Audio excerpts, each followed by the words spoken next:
Welcome back mga ropa. Kwentuhan muna tayo. Pag-usapan natin ang pinaka-recent game lang ng kupunan ng Los Angeles Lakers at ito ay kora sa kupunan ng Miami Heat. Dito sa game na to mga ropa, tinambakan na ng kupunan ng Miami Heat ang kupunan ng Los Angeles Lakers, pero sa huli, nagawa pa rin kumambak ng kupunan ng Lakers at ito ay pinangunahan ni LeBron James. Talo na nga nanalo pa ang kupunan ng Lakers dahil lumamang ang kupunan ng Miami Heat ng halos 14 na puntos. Ngayon mga ropa, ito ang pambihirang plays at diskarte ng comeback na ginamit ni Coach JJ Redick at ng kupunan ng Lakers at ni LeBron James kora sa kupunan ng Miami Heat. Ito ang game analysis at breakdown, Lakers vs Miami Heat. Simulan na natin to. Okay, game. Dito tayo magsimula mga ropa, 58-48 ang score. Hawak ng Miami Heat ang kalamangan dito against sa kupunan ng Lakers. At sa pagkakataon na to mga ropa, nakapukol pa si Tyler Hero ng transition 3-pointer niya. Basket is good para kay Tyler Hero, easy money. At sinundan pa another 3-pointer na naman ni Jaime Jaquez Jr. Ang score na nga dito mga ropa, 61-50. Pero dahil sa 3-pointer na to ni Jaime Jaquez, pasok na naman ang 3-pointer na yan. Nagkaroon ng pagkakataon ng kupunan ng Miami Heat para lumamang sa Lakers ng 14 points. 66-52 ang score. Ngayon mga ropa, dito tayo magsimula. Hahabulin na ng Lakers yung 14 points sa kalamangan na yan ng kupunan ng Miami Heat. Dito muna tayo magsimula sa lineup ng Lakers na to na nasa loob para kay Coach JJ Redick. Starting point guard dito si Gabe Vincent. Shooting guard niya dito si Max Christie mga ropa at ang kanyang mga forwards dito na nasa loob ay si Rui Hachimura at si LeBron James. At ang kanyang center dito as usual mga ropa si Anthony Davis. This time si Gabe Vincent ang naghahawak ng bola dito sa may ibabaw. Ginawa ni Gabe Vincent dito mga ropa penetration sa depensa ng kupunan ng Miami Heat. At dahil sa penetration na ni Gabe Vincent mga ropa, kitang-kita natin na na-attract niya dito yung defender ni Anthony Davis. Dalawang defender ng Miami Heat ang sumalo sa kanya dyan doon sa may ilalim. Kaya nagkaroon ng pagkakataon dito si Gabe Vincent na anticipate niya na yung dalawang defender ay nasa kanya.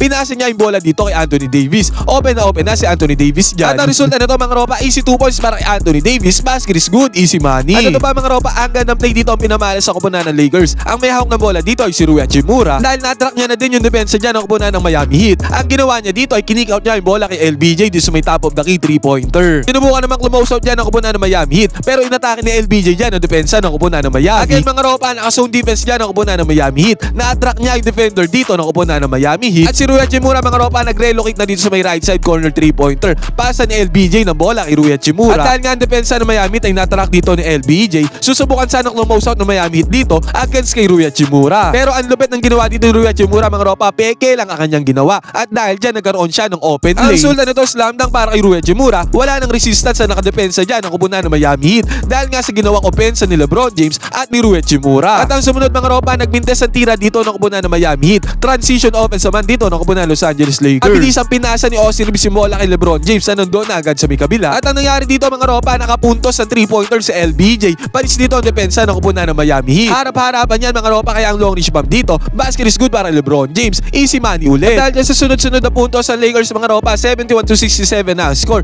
Ganun-ganun lang, natapyasan nila ang kalamangan ng kupunan ng Miami Heat na 14 points, ngayon 4 na puntos na lamang. At ito mga ropa, another one, nabigyan na naman si Rui Hachimura ng bola sa may 3-pointer. Pero this time sa may top of the key siya nabigyan. At ito na naman yung kanyang ginawa mga ropa, peke na naman na malupitan dito against sa depensa ng kupunan ng Miami Heat. Sumakay naman ng peke dyan mga ropa, kaya nagkaroon ng pagkakataon dito si Rui Hachimura na i-penetrate yung depensa ng kupunan ng Miami. At dahil nga naka-zone defense sa kupunan ng Miami Heat mga ropa, sinalubong nila si Rui Hachimura dito sa may paint. Ilang players na na-track dyan ni Rui Hachimura mga ropa, kaya nagkaroon siya ng option dito na ipasa kay LBJ yung bola dito sa may right side corner 3-pointer. At ang resulta nito mga ropa, agarang pinukol ni LBJ ang bola dito sa may 3-pointer. Pasok naman ang outcome dito para kay LBJ. Basket is good ang long range bomb, easy money. Dahil dyan mga ropa, isang punto sa lang inaabol ang kupunan ng Lakers dito. 71-70 ang score. At sa kabilang banda mga ropa, sinubukan maglaro ni LBJ dito ng depensa against sa kupunan ng Miami Heat. Yun nga lang, pinalis ng Miami Heat dito ang depensa ni LBJ. At ang resulta nito, easy 2 points para sa kupunan ng Miami Heat. Basket is good. At sabi ko nga mga ropa, zone defense ang nilalaro ng kupunan ng Miami Heat na depensa dito against sa kupunan ng Lakers. Kaya dito sa possession na to ng Lakers mga ropa, andali nilang na-penetrate ang depensang zone defense dito ng kupunan ng Miami. Pasa lang ng bola dito kay Anthony Davis sa may gitna. Dito sa may mid-range, hindi na-anticipate dito ng Miami Heat na nandoon si Rui Hachimura sa may baseline, sa may ilalim. Kaya andaling basa lang ginawa ni Anthony Davis dito mga ropa. Nagkaroon agad ng easy 2 points dito si Rui Hachimura. Napadali ang kanyang trabaho. Basket is good. Pero kahit nakahabol na ang kupunan ng Los Angeles Lakers dyan mga ropa, still nakapag-manage pa rin ang kupunan ng Miami Heat. Nalabangan ulit ng 10 puntos ang kupunan ng Lakers. 83-73 ang score mga ropa dahil dito sa slam dunk na to ni Duncan Robinson. 10 puntos na naman ang hawak ng Miami Heat na kalamangan dito against sa kupunan ni LeBron. At dito ulit magsisimulang humabol ang kupunan ng Lakers mga ropa. This time na-deflect ang pasa dito ni Anthony Davis pero nasalo niya pa rin yan. At nakakuha siya ng mid-range jumper dito. Basket is good ang mid-range na yan. Easy money. At nagkaroon na naman ng depensa dito si LeBron James mga ropa. This time against kay Tyler Hero. Yun nga lang pinanis si Tyler Hero dito ang depensa ni LeBron James. Ang ganda ng opensa dito ni Tyler Hero. Kaya ang resulta nito mga ropa, nakakuha ng 2 points si Tyler Hero dyan against sa mahigpit na depensa ni LBJ. Nag-enjoy ka na at nanalo ka pa, piliin ang link na nasa may comment section. Gamitin ang promo code na Angalis, pumunta sa sports option para makakuha ng 6,000 bonus. Sabi ko nga mga ropa, dito unti-unti na namang humabol ang kupunan ng Lakers against sa lamang na kupunan ng Miami Heat. Pero still nakasong defense pa rin ang kupunan ng Miami Heat dito. Nabigyan nga ng bola sa LBJ dito sa may mid-range. Double team sana yung defender dito ng Miami Heat doon sa may ilalim. Kaya nagkaroon ng pagkakataon dito si Jackson Hayes na ma-open doon sa may ilalim doon sa may paint. Kaya ang ginawa ni LBJ dito mga ropa, simpleng alley-oop play lang dito para kay Jackson Hayes. Kaya ang resulta nito, AC 2 points para kay Jackson Hayes. Basket is good. At sinundan pa to ng napakagandang pasa ni LBJ mga ropa this time. Sa may left side corner naman si Gabe Vincent ang kanyang nahanap dito. Dahil nga sa zone defense na nilalaro ng Miami Heat, kaya nagkakaroon ng open shot dito ang kupunan ng Lakers. At ang tira na to ni Gabe Vincent mga ropa, basket is good para sa kupunan ng Lakers. Kaya nangyari dito, lumamang na ng 1 punto sa kupunan ng Lakers, 88-87 ang score. At sinundan pa yan ng napakagandang depensa ng kupunan ng Lakers mga ropa, nakakuha sila ng steal dito.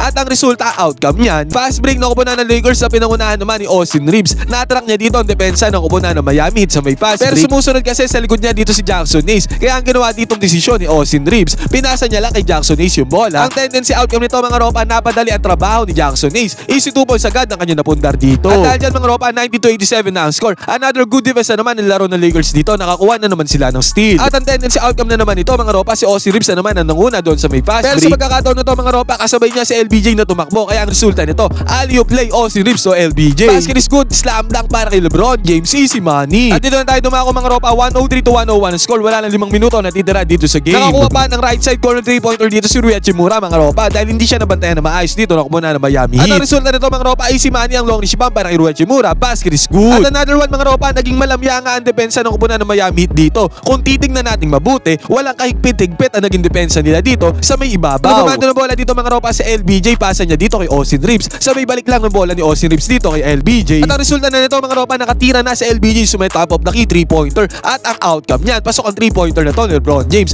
Basket is good, easy money ang long range bomb. At sinundan pa to another one mga ropa, this time sa LBJ na naman nagmamando ng bola para sa kupunan ng Lakers. Nakakuha na naman ang enough space dito sa LBJ at enough separation para makatira ng mid-range jumper dito. At again mga ropa, same outcome na naman, pasok na naman ang tira ni LBJ dito sa may end game para sa kupunan ng Lakers. Basket is good ang mid-range jumper na to. At para sa Elyon ng laro mga ropa, again sa LBJ na naman ang binigyan nila ng bola dito sa may mid-range, dito sa may left side. At isolation lang yan mga ropa, one-on-one defense lang sa offense si LBJ. At ang resulta nito, turn around jumper ni LeBron James. Pasok ang tira na to ni LBJ mga ropa, dahil dyan sa tira na yan, nagtapos ang score 117-108. Nakambak pa ng kupunan ng Lakers sa kupunan ng Miami Heat kahit lumamang pa to ng 14 points doon sa may second quarter at sa may fourth quarter. Ang gandang diskarte dito ang pinamalas sa kupunan ng Lakers para makambak ang kupunan ng Miami Heat. At so mga ropa, nagpa-picture sa LBJ doon sa batang umiyak. Umiyak yung batang yan mga ropa dahil nakita si LBJ nakaharap-harapan ng live. Ngayon mga ropa, ano masasabi nyo dito sa game na to ng kupunan ng Lakers? Comeback pa ang kupunan ng Miami Heat? Pwede kayong mag-comment dyan sa baba ng inyong opinion. Magkwentuhan tayo.